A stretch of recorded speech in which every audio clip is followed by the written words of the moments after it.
नमस्कार, बहुत स्वागत है आप सभी लोग का समाधान बैच में, जिसमें हम लोग अपने मेंस के कार्यक्रम को संचालित कर रहे हैं। तो उसी क्रम में हमारी आज डे 5 की क्लासेस आपके सामने हैं।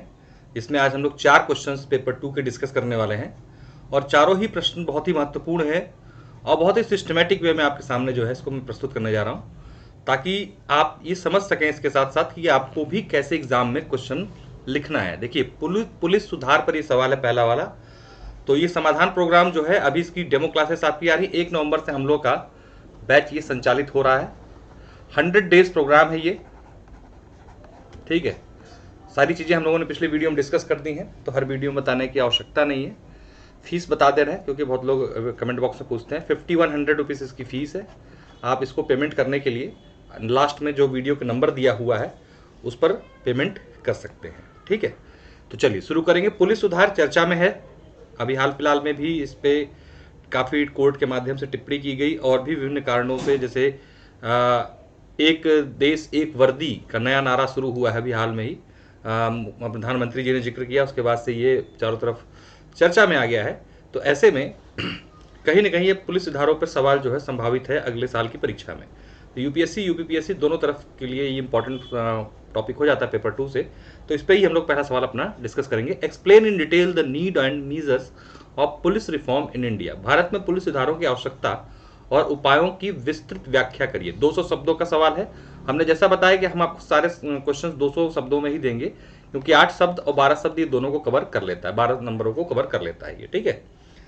भारत में जितने तरह के सुधारों की मांग की जा रही है उनमें पुलिस सुधार सर्वाधिक चर्चित मुद्दा है। भारतीय संविधान के तहत पुलिस व कानून व्यवस्था राज्य सूची का विषय है। देखिए, जब भी आप पॉलिटी का क्वेश्चन लिखना शुरू करें तो आप आर्टिकल का, किस सूची का विषय है या कहाँ पे किस भाग में वर्णित है, कुछ ना कुछ जरूर प्रस्तावना मेंशन करें आप। इससे क्या होगा, इंपैक्ट अलग तरीके से पड़ता है टीचर के ऊपर कि हाँ भैया, आप जो है एक बेहतर और गहरी जानकारी विषय के बारे में रखते हैं, जिसकी प्राथमिक जिम्मेदारी अपराध रोकना, लोगों की सुरक्षा सुनिश्चित करना है। बदलते परिदृश्य में भारत में पुलिस सुधारों को निम्नलिखित कारणों से आवश्यक माना गया है, ठीक है। तो what kind of reform are being demanded in India? Police and law and order are the state subject under police reform, whose primary responsibility is to prevent crime and ensure the safety of the people. In the changing scenario, police reforms are needed in India due to the following reason. क्यों आवश्यकता है, हमें पहले बताना होगा कि आवश्यकता क्यों है पुलिस सुधारों की, ठीक। आइए, अब हमने एक पूरी, क्या कहते हैं, फ्लो चार्ट के माध्यम से आपको बता दिया कि क्यों हमें नीड है पुलिस रिफॉर्म की। टू ब्रेक पॉलिटिकल अलायंस, राजनीतिक गठजोड़ तोड़ने हेतु, ठीक है। राजनीतिक गठजोड़ से अपराधों को संरक्षण, जिससे अपराध में वृद्धि हो रही है, ठीक, इसलिए भी पुलिस सुधार आवश्यकता है। राज्यों में हो रहे निरंतर अपराधों की घटनाएं, लगातार जो है नए नए प्रकार के अपराध उभर रहे हैं जो सामान्य रूप से पुलिस की कार्यप्रणाली पर सवाल उठाते हैं, यानी कि पुलिस उस लेवल पर जाकर अपराध को रोकने में सक्षम नहीं हो पा रही है। पुलिस बल द्वारा अकारण बल प्रयोग, घूस और मारपीट की घटनाएं हमें देखने को मिलती है। अमूमन आप लोग देखते होंगे कि पुलिस वाले सामान्य रूप से किसी को पीट पाट देते हैं, कुछ भी। क्यों? क्योंकि उनके पास एथिकल और मोरल वैल्यूज की कमी देखी जा रही है। पुलिस बलों में प्रशिक्षण में अत्याधुनिक उपायों की कमी है। जैसा मैंने बताया कि आजकल जो संगठित अपराध हैं, ठीक है, और जो दूसरे तरीके से साइबर अपराध की जो संख्याएं बढ़ती चली जा रही हैं, तो ऐसे में पुलिस को आधुनिक रूप से प्रशिक्षित होना जरूरी है, क्योंकि परंपरागत पुलिसिंग से अब जो है इस प्रकार के अपराध रोके जाने पॉसिबल नहीं है। मुकदमों में देरी से चार्जशीट में वृद्धि हो रही है। फॉरेंसिक जांच व आधुनिक हथियारों की कमी है हमारे पुलिस के पास। कार्यों की अनियमितता और अधिकता है, ठीक है। कानून व्यवस्था और जांच प्रणाली का अलग अलग न होना। बहुत सारी कमिटीज ने क्या कहा है कि हमें कानून व्यवस्था को और इन्वेस्टिगेशन प्रणाली को अलग कर देना चाहिए। इससे क्या होगा, एक तो स्पेशलिटी आ जाएगी जांच में, और लॉ एंड ऑर्डर पर जो अतिरिक्त भार है, क्योंकि दोनों काम एक ही आदमी करना पड़ रहा है, इस वजह से ये समस्याएं उत्पन्न हो रही। काफी सारे रिफॉर्म्स की बात जो है कई सारे आयोगों ने की है, उसमें प्रमुख रूप से इसकी जो है बात उठाई गई है। सत्ता पक्ष के इशारों पर कार्य करना। अमूमन देखा गया है कि पुलिस जो है, जो पार्टी पावर में होती है उनके हिसाब से कार्य करने लगती है। तो हमें आवश्यक है कि इन चीजों को दूर किया जाए। ये कारण है जो ये दर्शाते हैं कि भारत में पुलिस सुधार की बहुत ज्यादा जरूरत है, और सुप्रीम कोर्ट, हाई कोर्ट कई सारे केसेस में इस बारे में बातें कर चुका है। अब हम आगे आएंगे उपाय। क्या तरीके हो सकते हैं कि जिससे पुलिस में सुधार किया जा सके, किन किन उपायों का लाया जाना जरूरी है। ठीक है, तो इस तरीके से फ्लो चार्ट के माध्यम से हमने आपको दिखाया।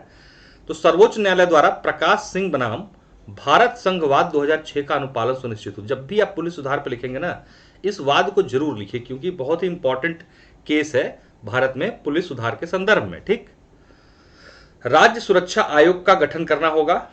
ठीक, पुलिस को बाहरी दबाव से मुक्त रखने हेतु हमें राज्य सुरक्षा आयोग के गठन की भी अनुशंसा की गई है कि राज्य सुरक्षा आयोग का गठन करना होगा कि पुलिस पर किसी प्रकार का बाहरी या पॉलिटिकल दबाव न बने।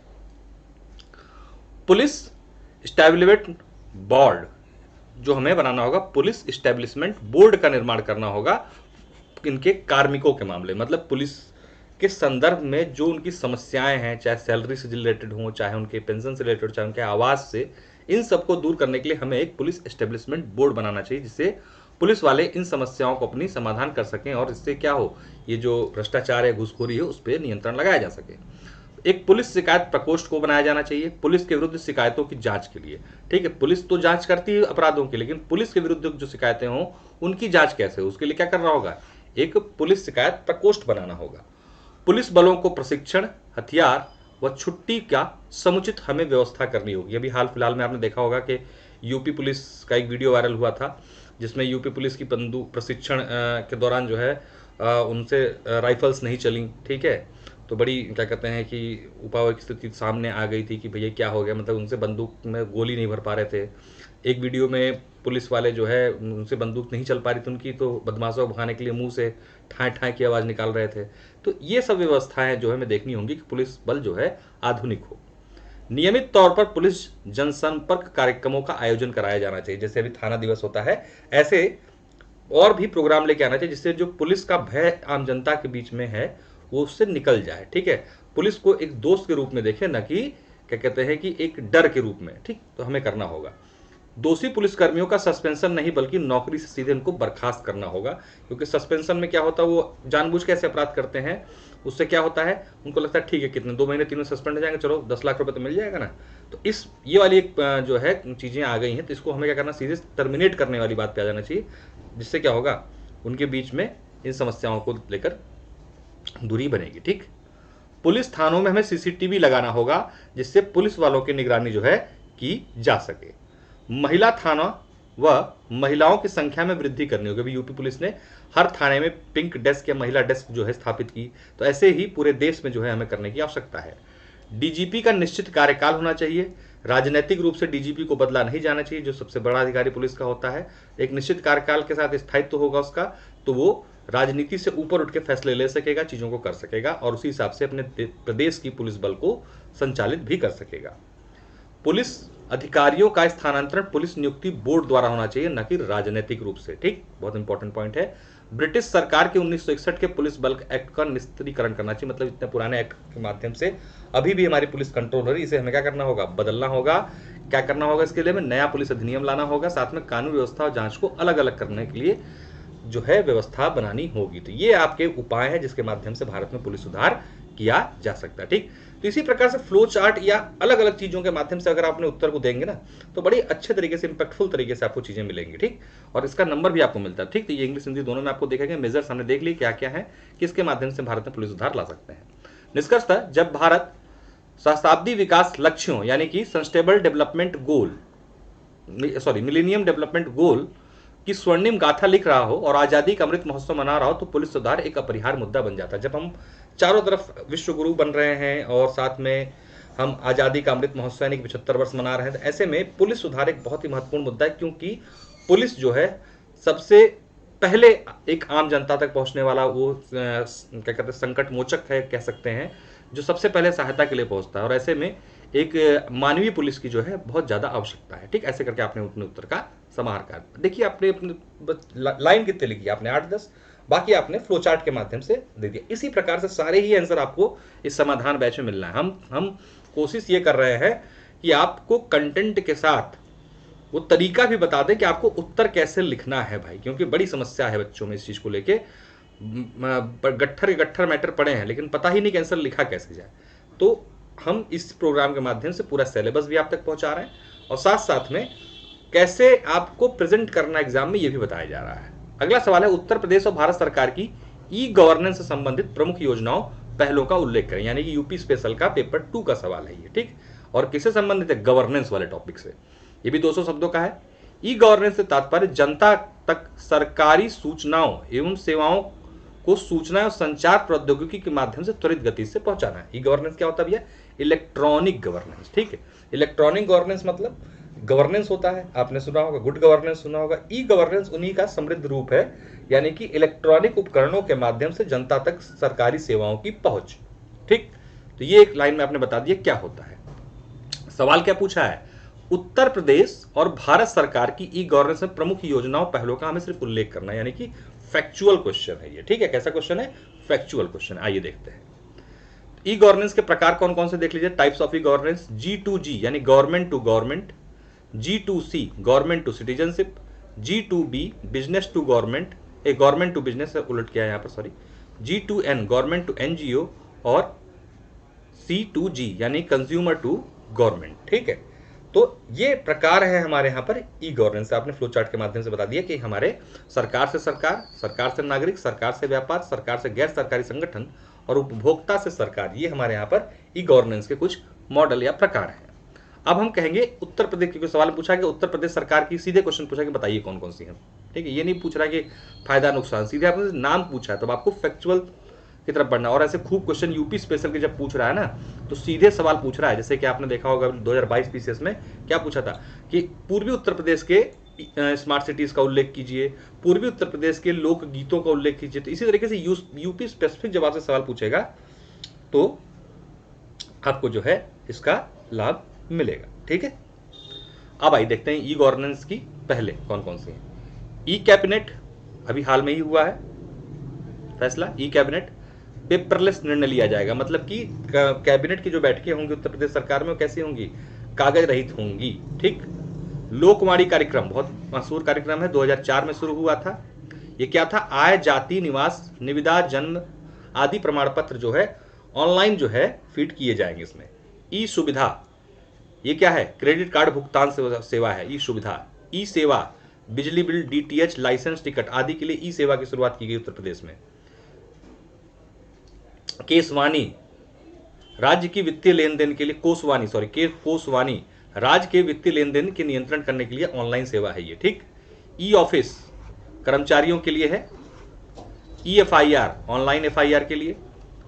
जन सुविधा केंद्र 2009 से आरंभ हुआ था, सभी व्यवसाय एक प्लेटफॉर्म पर उपलब्ध जो है कराए जा रहे हैं। सृष्टि, ब्लॉकों तहसीलों की जानकारी के लिए सृष्टि का सृजन किया गया है कि अपने ब्लॉक और तहसील के बारे में इस ऐप पर जाके आप या इस साइट पर जाके आप देख सकते हैं। भूलेख, खसरा खतौनी को ऑनलाइन किया जा रहा है। ई डिस्ट्रिक्ट प्रोग्राम चल रहा है। जन सुनवाई पोर्टल है। ये सारी की चीजें जो हैं कैसी हैं? ई गवर्नेंस के पहले हैं। किसकी है? उत्तर प्रदेश सरकार की है, ठीक। आपने इंग्लिश में हमने यहाँ पर सारी चीजों को दे दिया है, इसको भी देख लेंगे आप। अब हम देखेंगे क्योंकि क्वेश्चन का दूसरा पार्ट है कि भारत सरकार की भी पहले आपको देखनी है, ठीक है। तो बहुत सारी भारत सरकार की, तो प्रगति पोर्टल, जीवन प्रमाण, ई क्रांति, माई गवर्नमेंट, डिजी लॉकर आदि, ठीक है, ठीक है।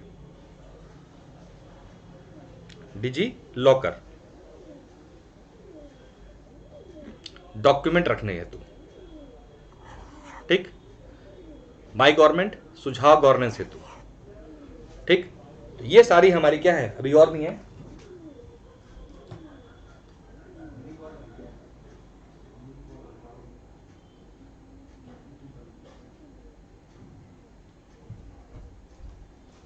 ठीक है।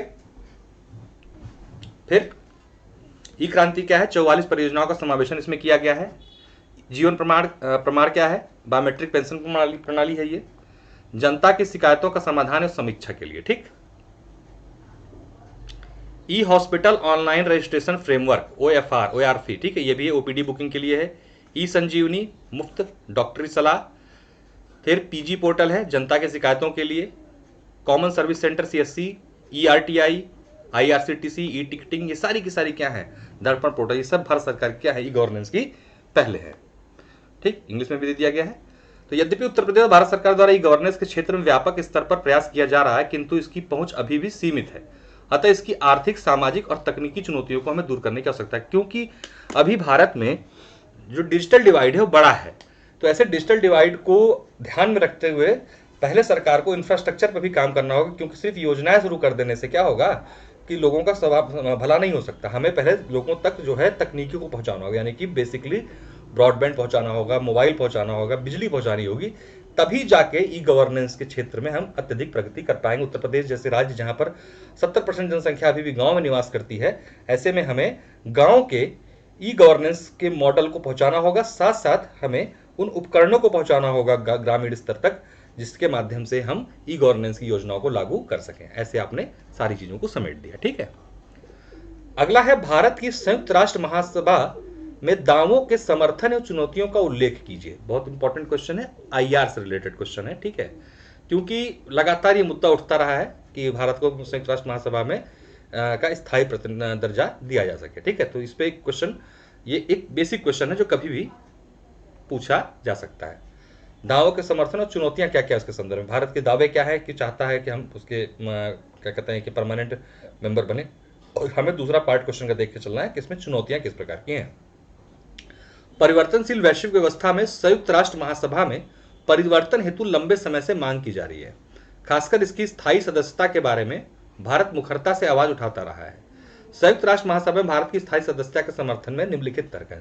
There are many long standing demands for change the United Nation General Assembly in the changing global order, specially about its permanent membership. India has been vocally raising its voice. The following are the arguments in support of Indian permanent membership in the United Nation General assembly, ठीक है। तो कुल मिला के हमें पहले बताना है कि क्या समर्थन के तर्क हैं, क्यों भारत को क्या है वहां का यूएन का परमानेंट मेंबर बनाया जाना चाहिए, उसके पीछे के कारण क्या क्या है। तो देखते हैं क्या क्या है। Argument in support, India as Asia global power, Bharat एक एशियाई और वैश्विक शक्ति के रूप में उभर रहा है, ठीक है। तो ऐसे में भारत के पास जनसंख्या है, भारत के पास जीडीपी है, भारत के पास सारे संसाधन हैं। ऐसे में एशिया महाद्वीप का एक बड़ा द्वीप है ये, ठीक, और वैश्विक स्तर पर भारत एक अलग पहचान बना रहा है। शांति प्रिय और जिम्मेदार देश है भारत, हमेशा क्या कहते हैं कि अच्छे पड़ोसी, अच्छे देश के रूप में हमेशा रहा है, कभी भी जैसे कि युद्ध का समर्थन नहीं किया है। तो ऐसे में भारत जैसे देश को इसका सदस्य मतलब परमानेंट मेंबर होना चाहिए। संयुक्त राष्ट्र शांति मिशनों में अग्रणी भागीदारी, हमेशा जो है भारत जो शांति मिशन है संयुक्त राष्ट्र के, उसमें वो हमेशा हमने सेनाएं भेजी हैं, अपने लोगों को भेजा है, लगातार मदद की है। खासतौर से कोविड काल में भारत ने बहुत ज़्यादा इस संदर्भ में कार्य भी किया है। परमाणु हथियारों का केवल ऊर्जा में प्रयोग, हमने स्पष्ट रूप से प्रावधान कर रखा अपनी पॉलिसी में कि हम अपने यहाँ पर जो परमाणु हथियार हैं उनका हम हथियारों के रूप में प्रयोग नहीं करेंगे, परमाणु ऊर्जा का इस्तेमाल हम केवल ऊर्जा के रूप में करेंगे, न कि हथियार के रूप में। परमाणु युद्ध को नो फर्स्ट यूज पॉलिसी, हमने साफ अपने क्या कहते हैं कि रक्षा पॉलिसी में साफ लिखा है कि no first use policy of nuclear warheads, ठीक। तो ऐसे में हम एक सक्षम देश हैं परमानेंट मेंबर बनने के यूएन के। G4 देशों कौन कौन, भारत, जर्मनी, जापान, ब्राजील द्वारा एक दूसरे की स्थायी सदस्यता का समर्थन हमेशा किया जाता रहा है, ठीक। ये देशों का समूह है जो एक दूसरे की स्थायी सदस्यता का हमेशा से समर्थन करता है यूएन के लिए। वैश्विक शांति का समर्थक है भारत। अभी देखिए रूस यूक्रेन युद्ध में भी भारत हमने हमेशा अपील किया है, प्रधानमंत्री ने भी किया है कि पुतिन जी से कि भैया ये सही समय नहीं है युद्ध का। तो कहीं ना कहीं दिखाता है कि भारत हमेशा शांति के साथ रहना और जीना चाहता है। विश्व की तीसरे सबसे बड़ी अर्थव्यवस्था है, ठीक है, जीडीपी के रूप में। ऐसे में भारत को अस्थायी सदस्य बना के रखना उचित नहीं होगा। जीवंत लोकतंत्र है, हमारे यहाँ चुनाव होता है, सारी हम लोकतंत्र की प्रणालियों को फॉलो करते हैं। ऐसे में एक लोकतांत्रिक देश होने के नाते लोकतंत्र जो है वैश्विक जो कुटुंब का आधार माना जाता है, हम उसको फॉलो करते हैं। ऐसे में भारत को क्या माना जाना चाहिए, एक परमानेंट सदस्य के रूप में देखा जाना चाहिए। भारत में सर्वाधिक शांति सैनिक हताहत होते हैं। जैसे कि भारत जब यूएन में मिशन में अपने सैनिकों को भेजता है तो उनके बलिदान वहाँ पर देखे गए, सीरिया, अफगानिस्तान, अन्य जगहों पर जब यूएन ने भेजा है।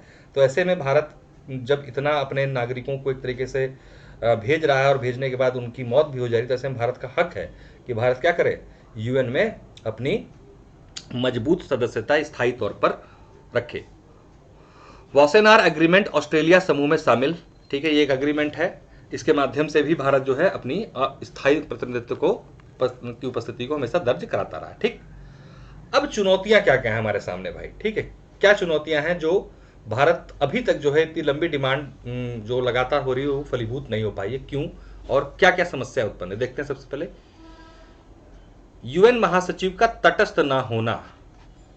तटस्थ नहीं है, अब पॉलिसीज के ऊपर जो यूएन के महासचिव हैं हमेशा जो है किसी न किसी पक्ष में रहा, जबकि यूएन जैसी संस्था को बनाया गया था वो तटस्थ रूप से सभी देशों को एक वस्तुनिष्ठता के आधार पर तुलना करेगी, लेकिन ऐसा होता नहीं है। पश्चिमी देशों की भारत विरोधी नीति, भारत को जो है हमेशा जो है जो पश्चिम देश हैं वो चाइना को टैकल करने के लिए यूज करने की कोशिश की जाती है, न कि भारत को उसके संसाधनों, उसके जीडीपी, उसके जो उपलब्धियां उसके रूप में लोग कभी नहीं ध्यान स्वीकार करते हैं। चीन द्वारा भारत की स्थायी सदस्यता का लगातार विरोध किया जाता है वीटो के माध्यम से। 5 में से 4 देश राजी, किंतु चीन जो है कभी राजी नहीं होता इस संदर्भ में। कॉफी क्लब का द्वारा विरोध, पाकिस्तान, कनाडा, स्पेन, दक्षिण कोरिया, ये कॉफी क्लब देश कहलाते हैं, ये हमेशा जो है भारत की स्थायी सदस्यता का विरोध जो है करते रहे हैं। जापान, जर्मनी, ब्राजील की भी दावेदारी, जैसा मैंने बताया कि G4 देश आपस में एक दूसरे से क्या करते हैं, वो करते हैं, समर्थन करते हैं, लेकिन इनकी भी बराबर की, तो अगर भारत को मिलता है तो इनको भी देना पड़ेगा। एशिया में 2 सदस्यता पर विवाद, भारत, चीन, जबकि दक्षिण अमेरिका, अफ्रीका महाद्वीप में कोई नहीं। ठीक, तो यहां पर एशिया से 2 सदस्य हमेशा अपनी प्रबल दावेदार रखते हैं, तो ऐसे में ये होता है कि एक ही महाद्वीप से हम 2 देशों को कैसे परमानेंट मेंबरशिप दे दें, जबकि दक्षिण अमेरिका और अफ्रीका से कोई भी परमानेंट मेंबर नहीं है।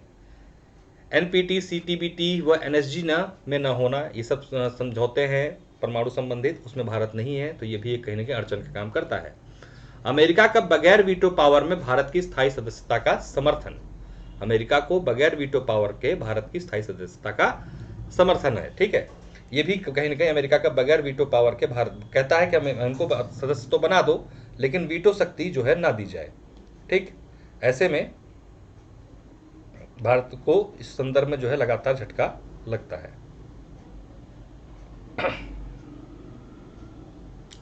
चीन पाक गठजोड़ से भारत के खिलाफ वीटो, जब हमेशा आप जानते हैं कि चाइना पाकिस्तान कहीं ना कहीं किसी मामले में करीब आई है, तो हमेशा भारत का इस संदर्भ में विरोध किया जाता रहा है।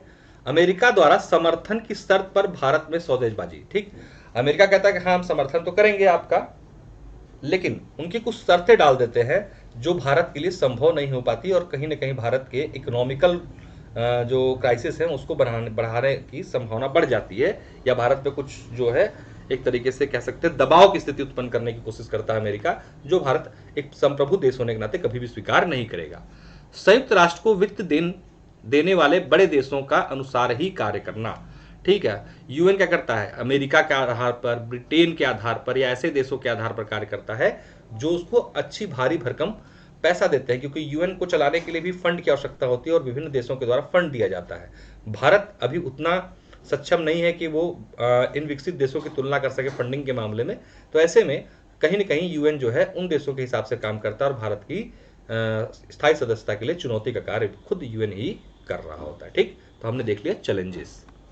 यद्यपि भारत के समक्ष स्थायी सदस्यता को लेकर अनेक चुनौतियां हैं, किंतु वर्तमान भारत की वैश्विक छवि बहुत मजबूत है। भारत को राजनयिक और कूटनीतिक माध्यमों से अपना पक्ष रखना चाहिए। भारत अब जो है धीरे धीरे क्या हो रहा है, वैश्विक स्तर पर मजबूत बनता जा रहा है, और कहीं न कहीं इसकी संभावना बढ़ती जा रही है कि भारत जो है क्या होगा, आने वाले समय में निश्चित रूप से स्थायी सदस्यता को प्राप्त कर लेगा। ठीक है, इस तरीके से कैसे, although there are many challenges before India regarding permanent membership, but at present India's global image is very strong. India should present its side through diplomatic challenges, अपने पक्ष को रख के जो है हम क्या कर सकते हैं, स्थायी सदस्यता को प्राप्त कर सकते हैं। ठीक, तो एकदम बेसिक आंसर है, ध्यान रखिएगा, क्योंकि ये कभी भी पूछा जा सकने वाला सवाल है। अगला सवाल है, भारत बांग्लादेश संबंधों की वर्तमान स्थिति के साथ साथ दोनों देशों के मध्य प्रमुख विवादों को चिन्हित कीजिए। ये भी देखिए बहुत इंपॉर्टेंट क्वेश्चन है, क्योंकि भारत बांग्लादेश के संबंध जो है लगातार चर्चा में बने रहते हैं। ऐसे में हमें देखना होगा कि क्या स्थिति है इस संदर्भ में। ठीक है, तो आइए समझेंगे, क्वेश्चन इंपॉर्टेंट है और ये आने की पूरी संभावना है। मैंने गेस किया था कि 22 में ही आएगा, लेकिन 22 में नहीं आया, और लेकिन आ जाएगा कभी भी, ध्यान रखिए, क्योंकि भारत और बांग्लादेश के संबंध जो है काफ़ी अच्छे रहे और कभी कभी कुछ डिस्प्यूट्स भी हमें देखने को यहाँ पर मिलते रहते हैं। तो आइए समझने का प्रयास करेंगे। भारत बांग्लादेश संबंधों की परिभाषा करने की जरूरत नहीं, क्योंकि बांग्लादेश का जन्म ही भारत के प्रयासों से हुआ है। दोनों देशों के मध्य संबंध प्रगाढ़ व प्रगतिशील है, फिर भी न्यूनाधिक रूप से विवादों की स्थिति भी बनी रहती है। ठीक, जैसा मैंने आप लोगों को बताया कि क्या क्या वर्तमान स्थिति है, प्रेजेंट सिचुएशन क्या है वर्तमान देखेंगे। India 6th largest trading partner है बांग्लादेश का। कोलकाता चिटगांव पोर्ट अभी जो है संपर्क मार्ग बनाया गया है। India 4th largest export destination, Bharat की चौथा सबसे बड़ा निर्यात गंतव्य कौन सा है, बांग्लादेश है। Organisation film festival to each other countries, हम दूसरे यहाँ पर सांस्कृतिक कार्यक्रम फिल्म फेस्टिवल के माध्यम से करते रहते हैं। 100वां संविधान संशोधन द्वारा क्या किया गया था, हमने जमीनों का आदान प्रदान करके सीमा विवाद को समाप्त किया था। ठीक, पश्चिम बंगाल और ढाका के मध्य अभी हाल में मैत्री एक्सप्रेस जो है शुरू की गई, जो मित्रता का प्रतीक है। भारत बांग्लादेश सड़क बस सेवा भी हाल में शुरुआत की गई। संप्रति संयुक्त सैन्य अभ्यास हम लगातार बांग्लादेश के साथ करते रहते हैं, दोनों सेनाओं के मध्य आदान प्रदान तकनीकी करने के लिए।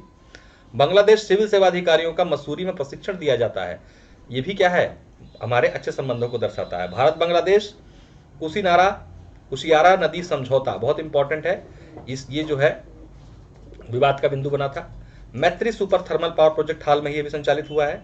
बांग्लादेश को $5 बिलियन का रियायती ऋण हमने प्रदान कर रखा है, जो उनकी अर्थव्यवस्था के लिए एक महत्वपूर्ण घटक के रूप में कार्य करता है। तो वर्तमान की स्थिति हम जो देख रहे हैं वो कैसी है, पॉजिटिव है, यानी कि दोनों देश एक दूसरे के सहयोगी के रूप में हमें दिखाई देते हैं। विवाद के क्या बिंदु हैं, इन बातों पर बात नहीं हो रही, और यही कहीं ना कहीं क्या है, भारत बांग्लादेश संबंध के बिगाड़ के कारण भी बनते रहते हैं, और चीन हमेशा जो है इस चीजों का क्या है, फायदा उठाने की कोशिश करता रहता है। सबसे पहला सीमा रेखा विवाद। बांग्लादेश की सीमा भारत के क्षेत्रों में है, ठीक है, तो उसको के लिए 100वां संविधान किया है संशोधन, लेकिन कुछ हद तक अभी भी चीजें अभी बची हुई हैं। असम और राष्ट्रीय नागरिक रजिस्टर वाला जो मुद्दा है, जो बांग्लादेश के अवैध प्रवासी जो भारत में एंट्री करते रहते हैं, इसको लेकर दोनों देशों के बीच जो है कटुता का भाव हमें देखने को मिलता है। बांग्लादेशी घुसपैठ।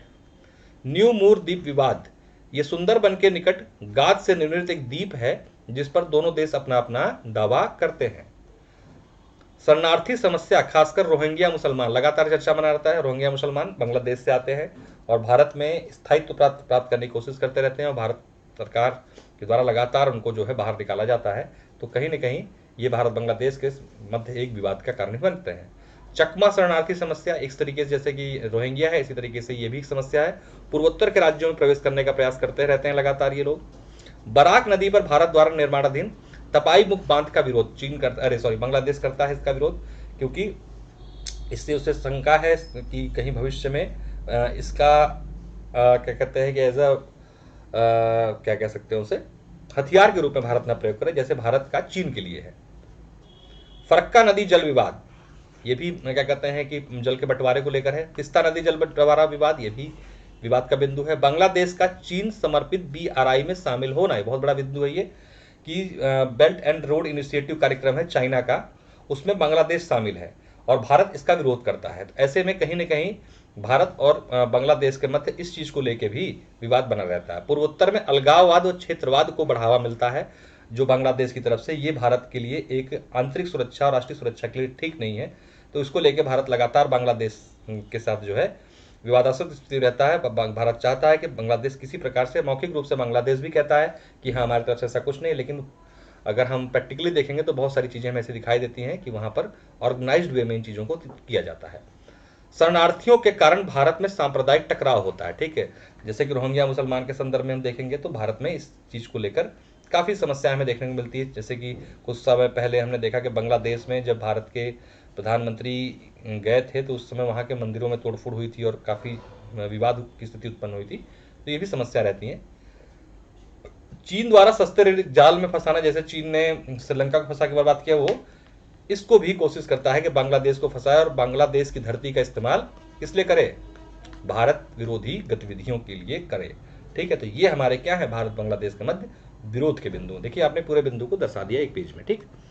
भारत बांग्लादेश के मध्य विवाद के पहलू को नजरअंदाज नहीं किया जा सकता, किंतु दोनों देशों के संबंधों को तरजीह देंगे तो यह न सिर्फ दक्षिण एशियाई देशों के लिए बेहतर होगा, बल्कि हिंद महासागर देश के समृद्धि के लिए भी काफी लाभदायक होगा। साथ साथ भारत की जो लुक ईस्ट पॉलिसी है या एक्ट ईस्ट पॉलिसी है, उसके लिए भी बांग्लादेश एक महत्वपूर्ण डेस्टिनेशन हो सकता है। ठीक है, तो ये हमारे 4 सवाल थे आज के। आप लोगों को कोई डाउट हो इन दोनों नंबरों पर संपर्क कर सकते हैं। हमने फीस आपको बता दी, 5100 है इस प्रोग्राम की, 100 डेज प्रोग्राम है। कोई अन्य डाउट हो आप इन नंबर पर संपर्क कर सकते हैं।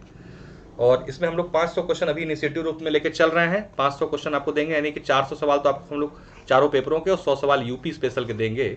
और साथ साथ में अगर पैटर्न चेंज होता है तो ये 700 प्लस सवाल आपको दिए जाएंगे, अगर 2 पेपर और ऐड हो जाते हैं तो। ठीक है, तो 700 से 800 सवाल उसमें फिर आप लोग को उपलब्ध होंगे। कोई और डाउट हो इन नंबरों पर आप संपर्क कर सकते हैं। और 1 नवंबर से बैच शुरू हो चुका है, बिना देरी के आप लोग एडमिशन ले सकते हैं। बहुत बहुत धन्यवाद, नमस्कार।